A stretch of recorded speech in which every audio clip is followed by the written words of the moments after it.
Hello everyone. सो आज हम start करेंगे अपनी नेक्स्ट क्लास, जो कि क्लास नंबर 27 है।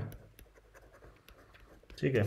लास्ट क्लास में हमने देखा था जो भी 1909 में इंडियन काउंसिल एक्ट था उसकी कमियां देखी थी, लिमिटेशन उसकी क्या क्या कमियां थी। सो आज हम स्टार्ट करेंगे दिल्ली दरबार के बारे में। क्या हुआ था दिल्ली दरबार। इसको मिटाते हैं। ठीक है। ओके। तो दिल्ली दरबार, सो ये हुआ था 1911 में। ये थर्ड दिल्ली दरबार था। ठीक है। पहला लेटन में हुआ था, सेकंड कर्जन में, और तीसरा ये वाला हुआ था, थर्ड। सो इसका आयोजन जो ब्रिटिश किंग था जॉर्ज पंचम और उनकी रानी मैरी का स्वागत करने के लिए किया गया था। ये भारत आए थे। ठीक है। और इस समय इसमें कुछ घोषणाएं हुई थी दिल्ली दरबार में। पहला, बंगाल विभाजन हुआ था वो 1905 में, उसको रद्द कर दिया गया। पहली बात, बंगाल विभाजन को रद्द कर दिया गया। जो और कैपिटल थी पहले कलकत्ता थी, उसको करके कलकत्ता को करके दिल्ली कर दिया गया यहाँ पे। ठीक है। दिल्ली कर दिया गया यहाँ पे। और नेक्स्ट, और उसी समय मतलब ये जो दिल्ली सरदारों के समय उनके स्वागत के लिए बॉम्बे में गेटवे ऑफ इंडिया बनाया था। ठीक है। गेटवे ऑफ इंडिया कब बनाया था? जब जॉर्ज पंचम उनकी रानी यहाँ भारत आए थे। ठीक है। अब एक नेगेटिव एक और चीज़ हुई थी दिल्ली। लॉर्ड हार्डिंग का टाइम था ये वाला। हाँ, दिल्ली षड्यंत्र केस। ठीक है। लॉर्ड हार्डिंग 1910 से 1916 तक इनका वो था टेन्योर, और 16 से 20 आई थिंक जेम्स फोर्ड था। ठीक है। हमने ऑलरेडी पढ़ चुके हैं उसके बारे में कि कौन कौन से गवर्नर जनरल हैं। तो ये हुआ था एक 1912 में। इसमें क्या हुआ, 23 दिसंबर एक घटना हुई 1912 में दिल्ली के चांदनी चौक पर। ठीक है। रास बिहारी बोस जो कि वो नेता थे, उनके नेतृत्व में एक वो जो लॉर्ड गवर्नर जनरल थे लॉर्ड हार्डिंग सेकंड, उन पर बम फेंका गया था। ठीक है। लेकिन वो बच बच गए थे इस बम में। और इसी के ऊपर क्रांतिकारियों पे केस लगाया, 4 क्रांतिकारियों पे केस लगाया और उनको फांसी दे दी गई। अब पूछा जाता है दिल्ली षड्यंत्र केस में कौन कौन से क्रांतिकारियों को फांसी दी गई। तो ये 4 क्रांतिकारी हैं। पहला था अमीर चंद, दूसरे थे हमारे अवध बिहारी, तीसरे थे हमारे बाल मुकुंद, और चौथे थे हमारे बसंत कुमार। ठीक है। तो हम इससे याद कर सकते हैं AABB, ट्रिक इसकी याद कर सकते हैं। ठीक है। सो एक और घटना हुई थी 1914 में जिसके हम कहते हैं कामागाटा मारू घटना। ठीक है। ये 1914 में हुई थी। तो इसमें क्या हुआ था, एक कामागाटा मारू एक जापानी जहाज़ था, इसका नाम जहाज़ था, और गुरमीत सिंह नामक ये भारतीय और 376 यात्रियों के साथ कनाडा के वैंकूवर बंदरगाह पर पहुंचा ये वाला जहाज़। ठीक है। कामागाटा गारू। तो कनाडा सरकार ने उनके प्रवेश पर प्रतिबंधी लगा दिया। तो फिर प्रतिबंध लगा दिया तो वहाँ पे रहने वाले लोग भारतीय थे, इसका विरोध करा और एक तटीय शोर कमेटी बनाई यहाँ पे। ठीक है। शोर कमेटी जिसको बोलते हैं तटीय कमेटी। वहाँ पे कनाडा में रहने वाले भारतीयों ने शोर कमेटी बनाई जिसमें सदस्य थे सोहन लाल पाठक, सेकंड सदस्य थे रहीम हुसैन, और थर्ड सदस्य थे बलवंत सिंह। ठीक है। शोर कमेटी। अब अब क्या किया, इसकी जो ये कनाडा में प्रतिबंध लगाया था तो इसकी प्रतिक्रिया अमेरिका में हुई और अमेरिका में रहने वाले भारतीयों ने भी उनका समर्थन किया। जब ये लौटते समय जब ये जहाज़ योकोहामा बंदरगाह पर पहुंचा तो first world war first start हो चुका था। इसीलिए ब्रिटिश लोगों ने जहाज़ को सीधे कलकत्ता आने का आदेश दिया। ठीक है। कलकत्ता जब ये कलकत्ता पहुंचा वहाँ पे बजबज बंदरगाह था। वहाँ पर एक भगदड़ के दौरान 18 भारतीयों की मौत हो गई। और इस घटना ने मतलब समझ में नहीं आता मतलब इस घटना ने क्या हुआ था, इस घटना को जो राष्ट्रवाद की भावनाओं को बढ़ावा दिया था। बस यही है कामागाटो मारू। और क्वेश्चन पूछा जाता बट कामागाटो मारू क्या है, बस यही घटना थी कामागाटो मारू की 1914 में हुई थी। ठीक है। अब इसके बाद महत्वपूर्ण आंदोलन होता है होम रूल आंदोलन। अब ये क्या होता है, ये जो आंदोलन था वो किससे कहाँ से प्रभावित था आयरलैंड से ये प्रभावित था। सो इसका उद्देश्य क्या था, उद्देश्य इंपॉर्टेंट होता है। उद्देश्य क्या था इसका, होम रूल लिखा, इसका उद्देश्य था भारतीयों के लिए स्वशासन प्राप्त करना। ठीक है। और जो इस वो आंदोलन का नेतृत्व किसने करा था, दो ही थे इसके, एनी बेसेंट थी एक तो, बेसेंट, और एक थे तिलक। ठीक है, दो लोग थे जिन्होंने इसका नेतृत्व करा, बाकी सब इनके साथ जुड़े थे, लेकिन मुख्यतः जो नेतृत्व करने वाले लोग थे तो ये थे। तो हम देख लेते हैं तिलक के बारे में, तिलक ने किस प्रकार करा था इसका नेतृत्व। तो तिलक जी हैं इसके, तो इन्होंने स्टार्ट करा ये वाला आंदोलन अप्रैल 1916 से ये आंदोलन शुरू करा। ठीक है, और इसके अध्यक्ष बनाया इसको जोसेफ बेप्तिस्ता। ठीक है, इसके अध्यक्ष बनाया गया, और इसका जो हेडक्वार्टर था तिलक का, जो स्टार्ट करा नेतृत्व करा था, वो बेलगाम था, और जो कि कर्नाटक में है। ठीक है, अब इसका जो क्षेत्र पूछे जाते हैं, कौन कौन से किस किस क्षेत्र में तिलक ने वो करा था। एक तो इनवेस्टमेंट के क्षेत्र हो जाएंगे, एक इसके क्षेत्र हो जाएंगे, मतलब तिलक के। ठीक है, तो तिलक के एक तो महाराष्ट्र, और महाराष्ट्र में क्या, सारा महाराष्ट्र, लेकिन बॉम्बे को छोड़कर। ठीक है, सेकंड है इसका कर्नाटक, थर्ड है मध्य प्रांत जिसको आज के एमपी बोलते हैं हम, और चौथा बरार जो कि हैदराबाद के पास है प्रेजेंट में। ठीक है, सो ये क्षेत्र थे जो तिलक इसमें आंदोलन कर रहे थे, और इनकी जो मांगे सिंपल सी थी। पहली मांग थी जो प्राथमिक शिक्षा है वो मातृभाषा में दी जानी चाहिए। दूसरी, राज्यों का गठन भाषीय आधार पर होना चाहिए। तो ये इंपॉर्टेंट है, देख लीजिए, मतलब इन्होंने जो राज्य की जो वो है गठन है वो भाषीय आधार पर करा है, और मातृभाषा में प्राथमिक शिक्षा होनी चाहिए, पहली। दूसरी दो बात, तीसरी बात क्या थी, तिलक ने स्थानीय मांगों को होम रूल से जोड़ दिया था इसमें। ठीक है, और तिलक ने कुछ वो रचनात्मक कार्य भी करे थे इसमें, जैसे कि हिंदू मुस्लिम एकता को बढ़ावा दिया था।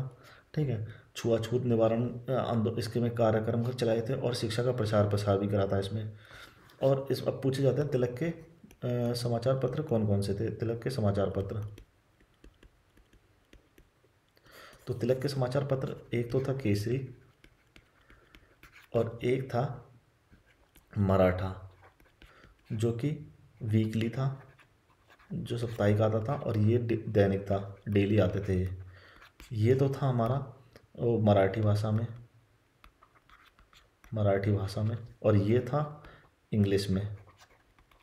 मराठा नाम से ही समझ आता है, मतलब मराठी में तो होगा नहीं, इंग्लिश में ही होगा बोला। ठीक है, और कुछ बुक्स भी लिखी थी तिलक ने। पहले थी गीता रहस्य,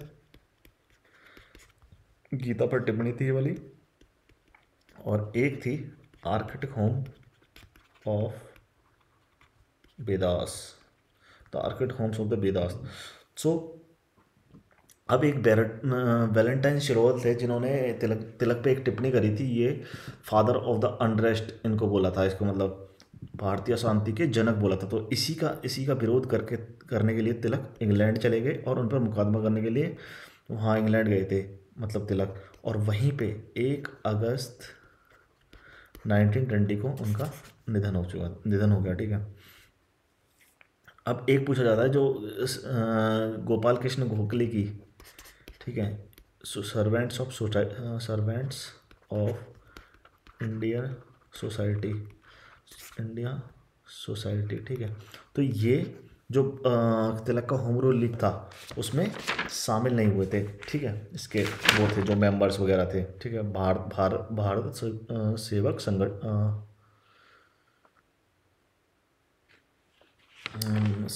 सर्वेंट्स ऑफ इंडियन सोसाइटी, इसके जो वो थे मेंबर्स वगैरह, तो वो होम रूल लीग को सपोर्ट नहीं करा था इन्होंने। अब आता है एनी बेसेंट। एनी बेसेंट क्या थी, इन्होंने भी दूसरी जो नेतृत्व करी थी होम रूल लीग का, इन्होंने स्टार्ट करा होम रूल 19 सितंबर 1916 में। ठीक है, और इसके जो सचिव बनाया जॉर्ज अर्नल्डन को बनाया था इन्होंने से। और हेड क्वार्टर तिलक का कहाँ था? तिलक का था बेलगांव कर्नाटक में, और इनका हेड क्वार्टर था अडयार में, अडयार जो कि पड़ता है मद्रास में, ठीक है। और इनके जो क्षेत्र थे, इनका क्षेत्र क्या क्या था? जो तिलक के क्षेत्र में शामिल नहीं था वो संपूर्ण भारत इनके क्षेत्र में आता था, ठीक है। और ये जो इनका होम रूलिंग में इन्होंने जैसे कई हस्तियां इंडिया की जो बड़ी बड़ी उन्होंने भी इनका ज्वाइन करा था, जैसे कि नेहरू, जवाहरलाल नेहरू, मोहम्मद अली जिन्ना, ठीक है, एस एन बनर्जी, बनर्जी, रामास्वामी अय्यर, और भी थे तो जो लेकिन ये मुख्य थे, ठीक है। फिर आंदोलन आंदोलन आगे बढ़ा, जैसे ही आंदोलन आगे बढ़ा तो अंग्रेज़ों ने एनी बेसेंट को गिरफ्तार कर लिया। तो इसके विरोध में जो गिरफ्तार करा, तो एक तो थे सुब्रमण्यम, सुब्रा सुब्रा सुब्रम अय्यर। इन्होंने क्या करा, जो अंग्रेज़ों ने इनको नाइटहुड की उपाधि थी, नाइटहुड की उपाधि दी थी, तो इन्होंने वो छोड़ दी, ठीक है। तो ये पूछा जाता है, ये कौन थे? सुब्रमण्यम अय्यर थे जिन्होंने नाइटहुड की उपाधि छोड़ दी थी जब एनी बेसेंट को गिरफ्तार किया गया था। अब एनी बेसेंट के पूछा जाता है, एनी बेसेंट के कुछ न्यूज़पेपर थे, एक तो था न्यू इंडिया, एक था कॉमनवेल। तो ये दो न्यूज़पेपर थे, बहुत बार क्वेश्चन पूछा गया है कि ये किसने लिखे थे, तो ये एनी बेसेंट के द्वारा संचालित करे थे। अब आता है हमारा मोंटेग्यू घोषणा, ठीक है। मोंटेग्यू कौन थे? मोंटेग्यू था सचिव, भारतीय सचिव थे उस टाइम पे, ठीक है। चेम्सफोर्ड गवर्नर जनरल थे और एक्ट बना था 1919 का, मोंटेग्यू चेम्सफोर्ड। तो मोंटेग्यू उस टाइम के सचिव थे। तो मोंटेग्यू घोषणा, इन्होंने एक घोषणा करी, उन्होंने घोषणा करी 20 अगस्त 1917 में, और इन्होंने कहा भारतीयों को धीरे धीरे स्वशासन दिया जाएगा, ठीक है। और इसको अगस्त घोषणा भी कहा जाता है। तो बस इन्होंने इतना ही कहा था, जिसके कारण लोग मतलब जो होम रूल चल रहा था उसके उसके मतलब उसके रेफरेंस में दी थी इन्होंने, मोंटेगू डिक्लेरेशन बोला था जिसको, ठीक है। और तो इसके संबंध में क्या हुआ, एनी बेसेंट ने अपना आंदोलन वापस ले लिया। तिलक वैलेंटाइन शिरोल को मुकदमा करने के लिए लंदन चले गए, और वहीं पर एक उनकी मृत्यु हो गई थी, ठीक है। तो इसी प्रकार होम रूल आंदोलन समाप्त हो गया इस प्रकार, ठीक है। अब देख लेते हैं होम रूल आंदोलन का महत्व क्या था। महत्व भी इम्पोर्टेंट है, ठीक है। एक तो यह पहला प्रमुख अहिंसात्मक जन आंदोलन था जो भारत के विशेष रूप से दक्षिण में ही फैला था। ऐसा पहला आंदोलन हुआ जो दक्षिण में भी इसका असर देखने को मिला, ठीक है। और यह आंदोलन पिछले एक दशक से जो राष्ट्रीय आंदोलन की निष्क्रियता को तोड़ दिया था, क्योंकि स्वदेशी आंदोलन 1905 में हुआ था, 1916 में ये हो रहा है, तो एक दशक हो गया था आंदोलन को। तो उस जो आंदोलन की जो निष्क्रियता थी बीच में, उसको तोड़ दिया था इसने। तीसरा, जो इस आंदोलन में समाज के सभी वर्गों ने सक्रिय रूप से भाग लिया था इसमें, ठीक है। और जो एनी बेसेंट ने अपना आंदोलन चलाया महिला होके, तो इस प्रकार महिलाओं में भी वो प्रोत्साहन मिला और इस आंदोलन से जुड़ी, और जिससे महिला सशक्तिकरण भी सुनिश्चित हुआ और महिलाओं की पार्टिसिपेशन भी बढ़ा इस आंदोलन में। एक तो यही आंदोलन था जिसका कारण था अंग्रेजों को सुधार करने पड़े, और सुधार के नाम पे क्या करा इन्होंने, 1919 का इंडियन काउंसिल एक्ट पारित करा, इंडियन काउंसिल एक्ट, ठीक है, भारतीय काउंसिल एक्ट पारित करा इसमें, ठीक है। और फिर छठा, और इसमें जो थे इसमें होम रूल लीग में, इसमें मतलब जो नेक्स्ट जनरेशन के नेता थे वो उभरे, जैसे जवाहरलाल नेहरू, मोहम्मद अली जिन्ना, ठीक है। तो इस प्रकार के मतलब दूसरी पंक्ति के नेता इसमें उभरे। और इसी आंदोलन में जैसे विभिन्न रचनात्मक कार्य भी स्टार्ट किए, हिंदू एकता को बढ़ाना, और मतलब लोगों में वो बढ़ाना, जन जागरूकता, शिक्षा का प्रचार प्रसार करना, जिससे जिससे गांधी जी ने भी बाद में इन चीज़ों को अपनाया। बाद में जो गांधी जी भी आंदोलन करेंगे तो इन्हीं चीज़ों को अपनाएंगे, ठीक है। और होम रूल के कारण राष्ट्रीय आंदोलन को संगठनात्मक मतलब स्ट्रक्चरल फॉर्म मिला था, स्ट्रक्चरल फॉर्म मिला, जिससे कि आगे जो आंदोलन हुए उनको भी सहायता मिली इससे, ठीक है। और एक जो वर्ल्ड वॉर फर्स्ट हुआ था, इसी में मतलब जो आंदोलन 1916 में हुआ था, और 1914 में फर्स्ट वर्ल्ड वॉर हो गया था, दोनों एक मतलब उसमें ही चल रहे थे। तो उसके कारण देश के असामान्य परिस्थितियाँ थी, अतः होम रूल के कारण लोगों को अपने असंतोष जो मतलब वो था, डिस्कंटेंस था वो भी और असंतोष था, उसको अभिव्यक्त करने का मौका मिल गया था लोगों को इसमें, ठीक है। अब ये तो हो गया इसके महत्व। अब देख लेते हैं होम रूल की कमियां। कुछ कमियां भी हुई ताकि तभी ये सक्सेसफुल भी नहीं हुआ। तो एक तो ये आंदोलन दक्षिण तक तो फैला, लेकिन ये केवल शहरों तक ही सीमित था, ठीक है, शहरों तक, गाँव में तो फैला ही नहीं वाला। अब इसमें बोला तो जाता है कि रचनात्मक कार्य किए इसमें, लेकिन वो केवल सैद्धांतिक थे, ठीक है, मतलब ये ग्राउंड स्तर पर तो पहुंचे नहीं थे, वो कहने को दिखाने को थे लेकिन वो हुए नहीं थे रियलिटी में। तो तीसरा, ठीक है, होम रूल की मांग जो कर रहे थे वो गर्मपंथियों से, मतलब उनकी तो मांग कम ही हुई थी, ज़्यादा नहीं हुई थी, क्योंकि गर्मपंथी 1906 में स्वराज की मांग कर रहे थे, लेकिन होम रूल में क्या कर रहे थे, वो होम रूल की मांग कर रहे थे, स्वराज की मतलब उसकी, ठीक है, होम रूल, हमको होम रूल चाहिए उसकी मांग कर रहे थे। और होम रूल आंदोलन में क्या हुआ, ठीक है, थोड़ा सा गलत है, ठीक है, होम रूल आंदोलन में क्या हुआ, ये भाषा आधारित राज्यों की मांग की, जिससे क्षेत्रीयता को बढ़ावा मिला, मतलब राष्ट्रीय एकता को मतलब उससे हानि होनी थी, क्योंकि ये क्या कर रहा था, ये भाषा आधारित राज्यों की मांग करने में लगे हुए थे। फिर एक आता है इसका होम रूल, लास्ट में जो बाद में धीरे धीरे जो उसकी मृत्यु हो गई तिलक की, और वो थे एनी बेसेंट ने इनको वापस ले लिया, तो इसके बाद ये नेतृत्वहीन और परिणामहीन हो गया था, पता ही नहीं चला कि क्या हुआ इसके बाद, ठीक है। सो ये था होम रूल के बारे में। अब पढ़ते हैं हम, एक हुआ था ये इसी के टाइम मतलब सेकंड फेज में ही, लखनऊ समझौता। मतलब हम क्या पढ़ रहे हैं अभी, हम पढ़ रहे हैं सेकंड चरण, जो राष्ट्रीय आंदोलन का द्वितीय चरण है 1905 से 1999 में, तो वो चीज़ें पढ़ रहे हैं। और उसमें भी क्या पढ़ रहे हैं, जो जो घटनाएं उसमें हुई थी, जैसे दिल्ली षड्यंत्र केस हुआ था इसमें, कामागार टमारू घटना हुई थी, और इसी प्रकार होम रूल लीग भी इसमें हुआ था, और अब एक लखनऊ समझौता भी इसमें हुआ था, ठीक है, लखनऊ अधि समझौता, जो कि कब हुआ था, जो कि कांग्रेस के अधिवेशन, लखनऊ अधिवेशन 1916 में हुआ था, ठीक है। तो इसमें क्या हुआ, इसमें गर्मपंथी और नरमपंथियों में वो हुआ था, समझौता हुआ था, और कांग्रेस और मुस्लिम लीग में समझौता हुआ, दो चीज़ें हुई थी इसमें, ठीक है, एक तो गर्मपंथी साथ में आ गए थे और कांग्रेस और मुस्लिम भी साथ में आ गए। तो क्या कारण थे दोनों के, मतलब गर्मपंथी नरमपंथी के कारण दोनों के, पहला, जो 1907 में सूरत विभाजन के बाद गर्मपंथी राष्ट्रीय आंदोलन से अलग हो गए थे, ठीक है, एक तो, लेकिन अब वे जो गर्मपंथी थे वे राष्ट्रीय आंदोलन में शामिल होना चाहते थे, और इनके लिए कांग्रेस में शामिल होना जरूरी था, क्योंकि कांग्रेस राष्ट्रीय आंदोलन के केंद्र बिंदु हो चुकी थी उस टाइम पे, इतनी महत्वपूर्ण संस्था हो चुकी थी, उनको जन जन में अपनी आवाज़ पहुंचानी, तो केंद्र कांग्रेस का सपोर्ट होना जरूरी था। और जो मेन नेता थे फिरोज शाह मेहता और गोपाल कृष्ण गोखले, जो कि तिलक के बहुत वो थे, खिलाफ थे, ठीक है, वो इस टाइम उनकी मृत्यु हो गई थी 1915 में। तो ये स्वाभाविक था कि मतलब अगर इनको जोड़ना है तो मतलब इसको स्ट्रेंथ ही मिलेगी कांग्रेस को।